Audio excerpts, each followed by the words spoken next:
Visakha east నియోజకవర్గంలో YS Jaganmohan Reddy పుట్టినరోజు వేడుకలు ఘనంగా జరిగాయి. వైఎస్ఆర్సీపీ విశాఖ జిల్లా అధ్యక్షుడు కేకే రాజు ఆధ్వర్యంలో ఎంపీ గొల్ల బాబురావు, ఎమ్మెల్సీ పార్టీ మహిళా విభాగం అధ్యక్షురాలు వరద కళ్యాణి, మాజీ ఎమ్మెల్యే వాసుపల్లి గణేష్ తదితరులు కేక్ కట్ చేసి సంబరాల్లో పాల్గొన్నారు. అనంతరం పేదలకు దుస్తులు పంపిణీ చేశారు.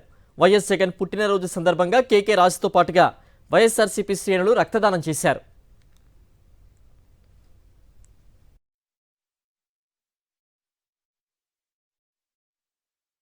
జగన్మోహన్ రెడ్డి గారు విద్యారంగంలో తీసుకొచ్చిన సంస్కరణలు కానీ, వ్యవసాయ రంగంలో కానీ, పారిశ్రామిక రంగంలో కానీ, వైద్య రంగంలో కానీ ఆయన తీసుకొచ్చిన సంస్కరణలు ఈ దేశానికి ఆదర్శం. జగన్మోహన్ రెడ్డి గారు చేసిన మంచిని ప్రజల్లోకి మరింత విస్తృతంగా తీసుకెళ్లాల్సిన అవసరం ఉంది. ఎందుకంటే ఈ దేశంలో ఏ ముఖ్యమంత్రి చేయనటువంటి అభివృద్ధి కానీ, సంక్షేమ కార్యక్రమాలు కానీ, సంస్కరణలు కానీ జగన్మోహన్ రెడ్డి గారు తీసుకొచ్చారు. ఎన్నికలు ఎప్పుడు వచ్చినా ప్రజల ఆశీస్సులతో అఖండ మెజార్టీతో మళ్ళీ జగన్మోహన్ రెడ్డి గారు రాష్ట్రానికి ముఖ్యమంత్రి అవడం ఖాయం.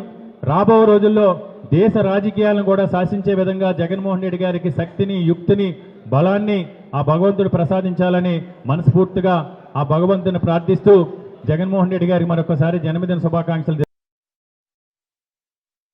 జగన్మోహన్ రెడ్డి గారి యొక్క జన్మదినం అంటే సుమారు కోట్ల మందికి ఈరోజు పండగ రోజు.